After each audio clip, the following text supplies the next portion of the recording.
Imaginez la scène. Et il me raconte, je suis au restaurant avec la nana russe avec qui je suis régulièrement en relation, ma nouvelle copine. Et cette jeune femme a une activité un peu particulière puisque elle vend ses charmes à quelques clients qu'elle sélectionne sur le tas.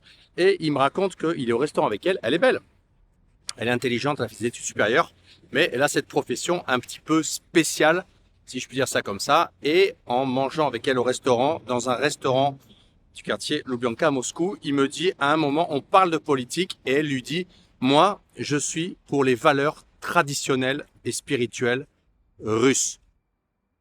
Incroyable, non? Je vais vous raconter dans cette vidéo et vous expliquer qu'est-ce que c'est le conservatisme et qu'est-ce que c'est le côté traditionnel en Russie et comment est-ce qu'on peut arriver à une situation en Russie où une jeune femme qui a, on va dire, une activité pas extrêmement morale, si je puis dire comme ça, elle aussi soutient les valeurs traditionnelles russes, aussi surprenant que cela puisse paraître. Je suis dans le sud de Moscou, à la dernière station à Boninskaya Alea. Donc c'est la dernière station tout au sud sur la ligne. Alors c'est le bout de la ligne grise et après il y a un micro-tronçon de 5 stations qui descend encore plus au sud, sous le périphérique, sous MCAD. C'est le sud de Boutovo. J'ai parlé de ce quartier Boutovo. C'est un grand quartier. Il y a Boutovo Sud et Boutovo Nord. Je crois qu'il y a Boutovo Ouest maintenant. C'est un immense quartier de 300-350 000 habitants. Qui se constitue, s'améliore et je suis d'abord, j'ai regardé derrière moi, si vous voulez, c'est le métro qui arrive, le métro en extérieur, c'est super, dans la station, on traverse les immeubles comme ça, on voit les parcs, les infrastructures, c'est incroyable. Je suis ici parce que je vais récupérer les clés d'un appartement qu'on a en location avec notre agence immobilier Russimo, appartement qu'on loue actuellement à un Français qui fait un test de vie en Russie. C'est une formule qu'on est en train de généraliser et de rôder des locations d'appartements courte durée à des étrangers qui viennent donc pour 1 mois, 2 mois, 3 mois s'installer, habiter, faire un test de vie réelle, apprendre le russe de façon intensive et le reste du temps, eh bien, commencer à visiter la Russie pour comprendre si c'est fait pour eux. Alors aujourd'hui, je vais non pas vous répéter l'anecdote incroyable avec laquelle j'ai ouvert cette vidéo, qui est réelle.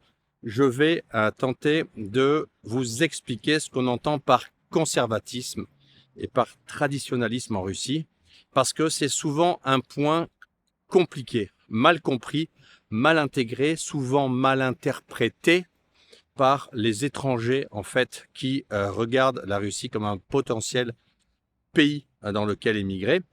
La raison, c'est qu'il y a une image de la Russie comme un pays conservateur et traditionnel, ce qui est vrai, sous certaines dimensions et moins sous d'autres. Et je vais tenter d'expliquer toutes ces nuances aujourd'hui. Alors tout d'abord, on va un petit peu tenter de différencier. Je ne sais pas si on peut le faire de façon simple, mais qu'est-ce qu'on entend par conservateur et qu'est-ce qu'on entend comme par traditionnel?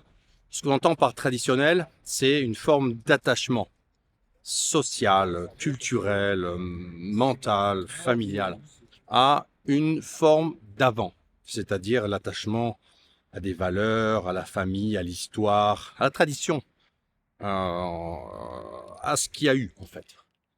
Donc c'est un rattachement à une mémoire collective ancienne. Moi j'appelle ça, je qualifie comme ça la tradition. C'est la tentative de vivre un peu comme vivaient les ancêtres dans ce pays et de garder une forme de lien social, mental, culturel, comportemental, de pensée qui eh bien, reste en continuité avec celui de ses ancêtres. Conservatisme, c'est peut-être quelque chose d'un peu différent. Je pense qu'on peut le qualifier de la façon suivante, c'est que le conservatisme, c'est une forme de rejet, de modifications trop fortes, trop violentes dans la vie. Que ce soit dans la politique, dans l'économie, dans les lois, dans le social, dans le sociétal, énormément, etc. Donc en fait, la Russie est à la fois traditionnelle et conservatrice sous de nombreux aspects, et elle est à la fois, j'allais dire, dans un sens non conservatrice et non traditionnel dans de nombreux autres aspects. Je vais tenter de donner des pistes de clarification sur ça pour qu'il y ait moins d'erreurs d'interprétation. Regardez Boutovo. Je suis en lointaine banlieue, regardez ce que c'est vert. Ouh, on est bien là, ouh là là. Bien. Alors, enfin moi je suis bien, pas vous êtes vous, mais pas de canicule, 24 degrés, de la verdure, on est bien ici. Alors, comme je suis venu que je marche au hasard, c'est pas beau d'un moment parce qu'il y a des immeubles, ben, c'est pas grave. Donc, la Russie, c'est clairement une société traditionnelle, avant tout. Plus que conservatrice, traditionnelle, parce que il y a une organisation de vie en société qui est traditionnelle, il y a une forme de conception des relations hommes-femmes, des rôles. Il y a une espèce de... La société est très codifiée, elle est très structurée, codifiée culturellement. Par conséquent, il y a des façons de faire, il y a des façons de se comporter, il y a une façon de porter des toasts, il y a une façon de créer une famille. C'est des buts comme ça, des façons, des modes opératoires, ce que j'appelle moi les comportements culturels, les codes sociétaux, les codes culturels, qui sont extrêmement marqués en Russie. C'est souvent un choc pour les étrangers parce qu'il leur semble que la société est très codifiée, en fait. Elle est extrêmement codifiée. Donc, c'est une forme de manifestation d'une tradition. Le conservatisme politique, il est dans un sens assez présent en Russie, mais le conservatisme politique en Russie, c'est-à-dire le fait qu'en haut, les élites promeuvent activement les valeurs traditionnelles pour justement garder cette continuité historique, elle existe alors que, ce conservatisme existe alors que il y a paradoxalement énormément de modifications profondes, puissantes en Russie, parce que la Russie est un pays qui évolue très rapidement, qui mute très rapidement. Donc à la fois, il y a une évolution structurellement profonde et rapide de la société, le monde autour, bien sûr, mais pas seulement, les gens, la modernité. La Russie est un pays beaucoup plus moderne, progressiste, dans un sens que l'Union européenne et que le sont les pays occidentaux. C'est notamment l'énorme attirance pour la technologie. La Russie est un grand pays de consommation. Les Russes sont des hyper consommateurs. Donc c'est un grand marché de consommation. La Russie, c'est quelque chose de compliqué à comprendre pour les Européens. Donc il y a cette espèce de dimension contradictoire au pluriel qui émerge dans tout. Il y a une volonté très forte de maintenir une continuité historique avec les héritages précédents. Il y a eu le tsarisme, il y a l'Union soviétique, les années 90. Mais toutes ces périodes, c'est des ruptures brutales en fait, et les liens entre eux sont violents. Donc c'est pas vraiment conservateur puisque c'est des chocs brutaux et on modifie complètement l'écosystème, on change d'écosystème. Aucun conservatisme là-dedans, des ruptures. Et en fait, la Russie, c'est comme Internet, c'est un réseau de rupture. Mais le pouvoir, qui promeut les valeurs traditionnelles pour les gens, je vois des choses là, vous allez voir. En même temps, il promeut activement cette continuité historique qui correspond avec le fait que les gens ont une volonté de maintenir en fait le lien avec l'histoire, le lien avec la famille. Ça, c'est beaucoup plus puissant en Russie qu'en Europe. Dimension familiale, les ancêtres, les anciens. Alors, je parle de la Russie majoritaire, qui est une Russie orthodoxe slave, mais c'est encore plus marqué dans la Russie dite des périphéries, des minorités, 20% du pays, parce que là, il y a encore plus un ancrage religieux et culturel fort, que ce soit dans la Russie musulmane, la Volga et le Caucase, que ce soit dans la Russie bouddhiste, etc. Donc, et dans beaucoup de peuples, on va dire, qui sont des intersections entre ces blocs, eh bien, il y a des codes culturels encore plus forts, encore plus ancrés. Je vais vous filmer ça. Je vais me tourner vers, parce que c'est beau la Russie. Regardez. Nouveaux immeubles, nouvelles constructions, arbres et monuments. C'est beau. C'est l'infrastructure. Et donc tout ça a donné lieu en fait à des coupures, ruptures dans la continuité qui ont fait en sorte que émergent en Russie, dans la société, d'énormes contradictions. il y a une super puissance, prédominance culturelle, sociale très forte des religions d'orthodoxie d'abord, puis de l'islam dans les zones musulmanes qui est très très forte. Donc les religions, les religions sont super présentes, puissantes, ancrées, etc. Mais il y a une pratique religieuse assez faible. Il y a une dimension très culturelle des religions. Vous avez une immense dimension active, promue par les autorités, par je sais pas, par les gens, par les organisations, par qui vous voulez, par tout le monde en fait. La dimension de valeurs traditionnelles, familiales avant tout, papa, maman, 2 enfants, pas de famille bizarre avec une espèce de on ne sait pas trop quoi. Non, c'est pas comme ça que ça marche. Donc vous avez ça, mais vous avez un problème démographique malgré tout, comme en Europe. Vous avez beaucoup trop de divorces, plus qu'en Europe. Vous avez beaucoup de familles éclatées, de mères qui ont les enfants seuls, de familles monoparentales, etc. Donc il y a tout un tas de contradictions entre des choses qui sont promues, activées, qui sont d'ailleurs acceptées par la population. C'est-à-dire que qui sont acceptées par la population, mais qui se manifestent pas forcément dans l'application de vie. Et c'est ça qu'il faut comprendre, c'est que vous avez une Russie qui est une Russie conservatrice, elle existe. Et vous avez une Russie traditionnelle, elle existe. Vous avez un pouvoir politique qui va dans le sens de tout ça, ça existe. Vous avez l'Église, ça existe. Mais vous avez aussi et surtout en fait une Russie sociale. C'est-à-dire quand je parle de Russie sociale, il faut bien comprendre ça, c'est que la Russie c'est des Russies. La Russie sociale, c'est que vous avez la façon dont vivent réellement les gens confrontés aux difficultés locales, à la vie locale. Et là, vous avez une Russie et des Russies beaucoup plus éclatées, variées, éclectiques. Vous avez... je me suis rapproché pas de là. Il y a un avion, là, vous le voyez plus. Derrière la tour, tout à droite, là, il se pose. Wow. Vous avez une Russie extrêmement consumériste, capitaliste.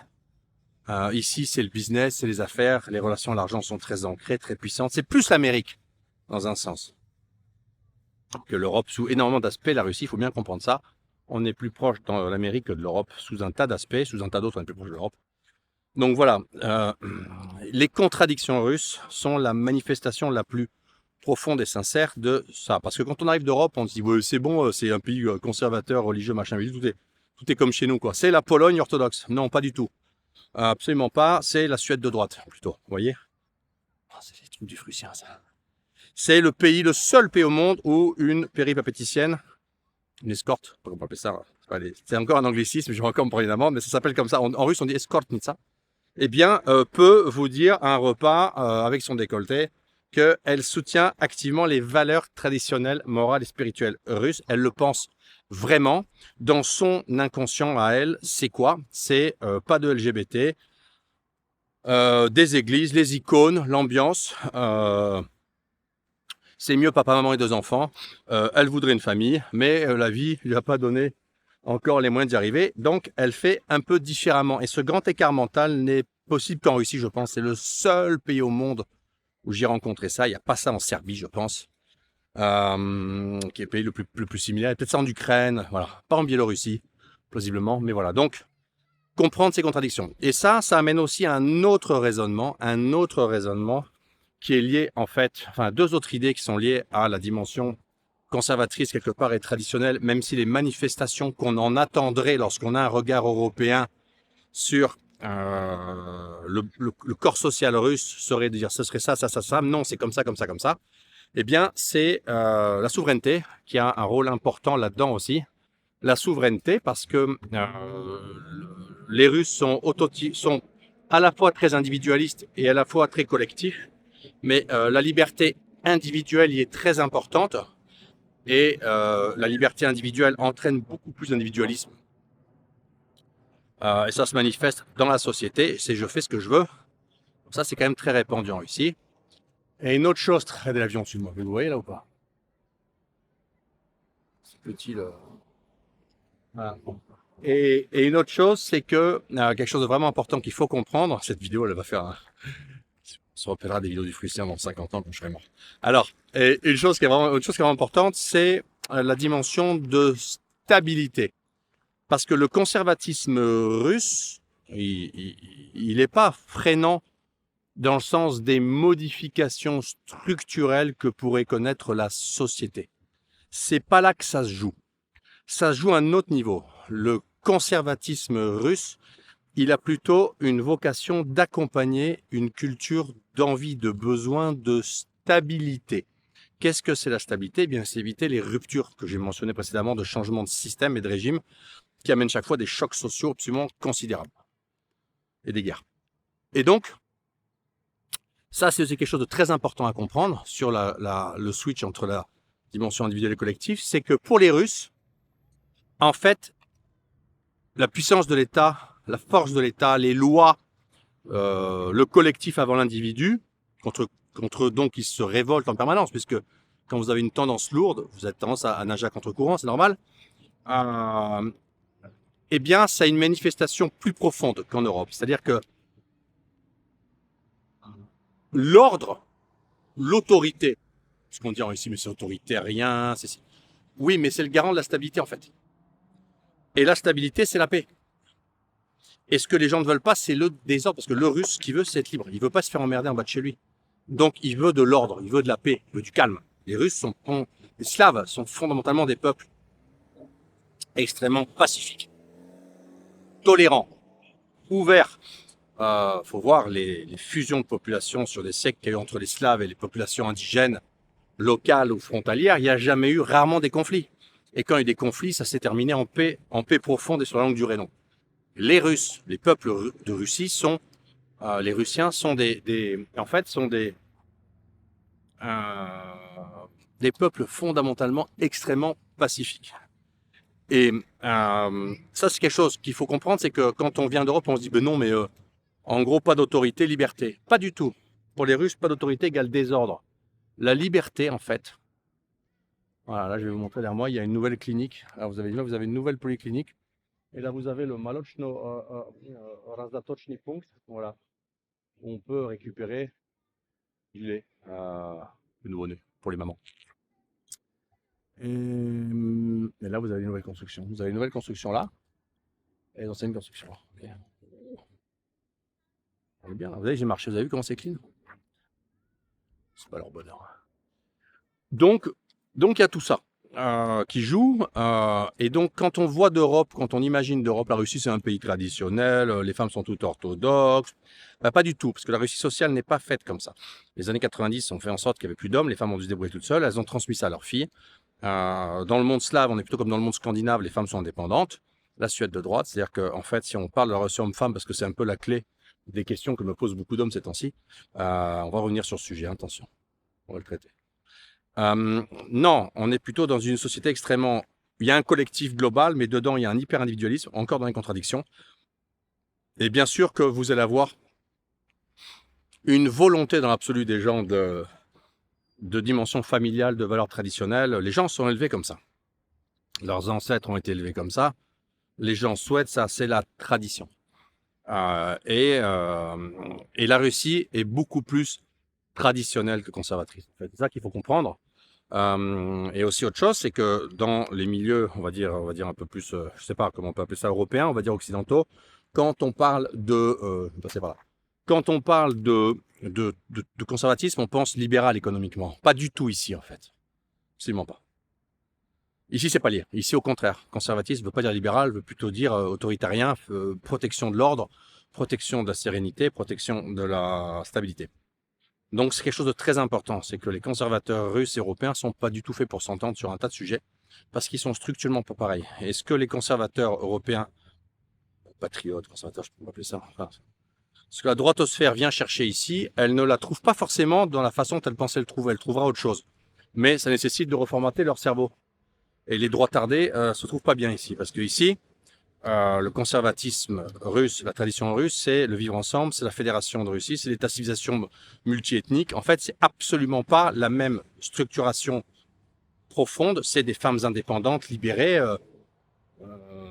Voilà, une femme russe peut être traditionnelle conservatrice, mais elle va pas avoir forcément l'attitude et le comportement qu'un Français catholique qui a une épouse française catholique traditionnelle. Oh là là, je vais montrer ça. et conservatrice va avoir. C'est absolument pas les mêmes modèles. C'est pas les mêmes modèles, c'est pas les mêmes attentes, c'est pas les mêmes modes opératoires. Regardez. Hop, entre les tours. Oh là là, voilà, voilà. Ça, c'est une manifestation de la tradition de conservatisme aussi. Donc, on n'est pas du tout sur les mêmes fréquences. C'est quelque chose que je voulais absolument vous dire. C'est un sujet super important. La Russie est un pays traditionnel, plus que conservateur. Il est à sa façon.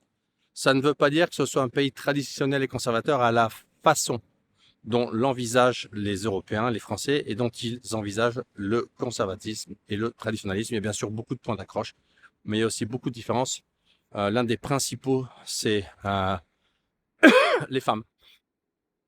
C'est la structure familiale. C'est les relations. Les relations entre les gens. Les écarts sont plus forts, les diapasons sont plus importants, la densité peut être largement supérieure. Voilà, tout n'est pas de la même échelle en fait. C'est quelque chose de super important. Voilà, c'était un petit peu, je sais pas, je crois que c'était à peu près le sujet de la vidéo. J'espère que c'est clair. Dans les commentaires, vous pouvez dessous me dire si c'est pas clair. C'est un sujet sur lequel je peux revenir, je peux prendre des blocs que j'ai, desquels j'ai parlé aujourd'hui, prendre des blocs et ces blocs, je peux les développer sur des sujets clés, le traditionnisme d'un côté, le conservatisme de l'autre, les femmes, je sais pas, choses qui pourraient vous intéresser afin que soit plus clair pour vous, qu'il y ait moins d'erreurs d'appréciation. Voilà. Donc pour finir, mettez un pouce là, comme on dit, likez cette vidéo. Je sais, c'est Bouddha. Hein. Likez cette vidéo, abonnez-vous à ma chaîne YouTube, c'est important. Faites circuler cette vidéo à vos amis, à vos proches, à vos employés, vos employeurs, pour les dire, soyez fous. Soyez fous. Montrez-leur ce que c'est une banlieue russe avec zéro insécurité. Et moi, je vous dis à très bientôt. Et si vous voulez en savoir plus sur la Russie, vous avez une chose à faire.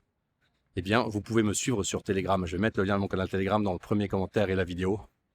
Et quoi d'autre pour terminer une vidéo sur la famille et la tradition que j'ai commencé en parlant d'une jeune fille aux vertus morales très basses, de la terminer avec derrière une famille et des enfants en poussette. Je vous dis à très bientôt pour une nouvelle vidéo sur ma chaîne YouTube.